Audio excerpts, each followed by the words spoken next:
just don't want to see you.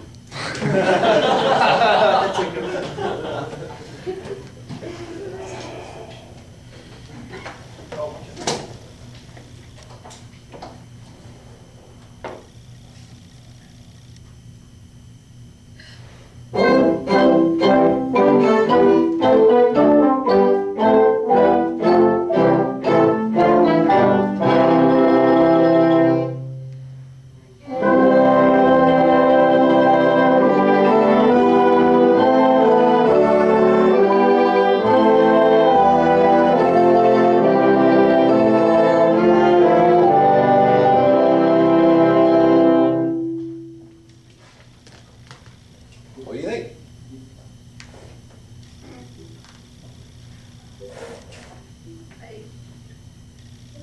I'm having a hard time finding where one is, even though I'm counting. I'm like, oh wait, that's not one, and then I'm probably right, and then I'm like, wait a second, and then I get off. You know what she's talking about? Yep. You do? Yeah, I had a hard time seeing her beat at the beginning, and then she recovered. You sure? You had a hard time seeing her beat? I mean, will. well, I think I know what you mean. Yeah, most of them actually. Anybody else? What are we talking about? Because while it happened, I thought that I would approach it this way with the group too. Do you know what we're talking about?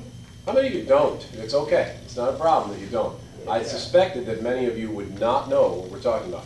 Amanda was one beat ahead for almost the entire staccato. Yeah. That's what he said, beat. I just don't, I wanted to clarify that you didn't have a hard time seeing her ictus. We're not the ictus, no. It was just that she was on beat 1 when she supposed to be on beat 4. Yeah, so That's what you meant by beat. So why I suspected that a lot of people, I don't know if it was going to be most or all or whatever, but why I suspected that a good number of people wouldn't have really even perceived that is that I thought you dealt with it very well, and patterns are overrated.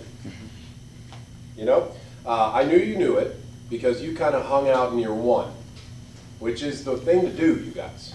You're going to find yourself in the weeds in terms of a pattern early and often in your career. And when it happens, go back to home base, start making some 1s until you can jump back on that carousel. And Amanda got it on the last note. Your first note of the first time and then the fermata were on the correct beats. Which is, you know, hey, it happens. It happens. Now your style was good. I wanted to clarify with Tony because I did think your ictus was pretty darn clear. Well, yeah, that was it. Yeah. And you recovered. The most important thing, frankly, and you demonstrated it for me when I said, you know, what do you think? And you got so sheepish. Now I know you a little bit. You got to get out of that. You did well. Okay? You got to get out of that. You can't. Your face looked like you didn't believe in yourself, and it could be because you don't yet. That's fair.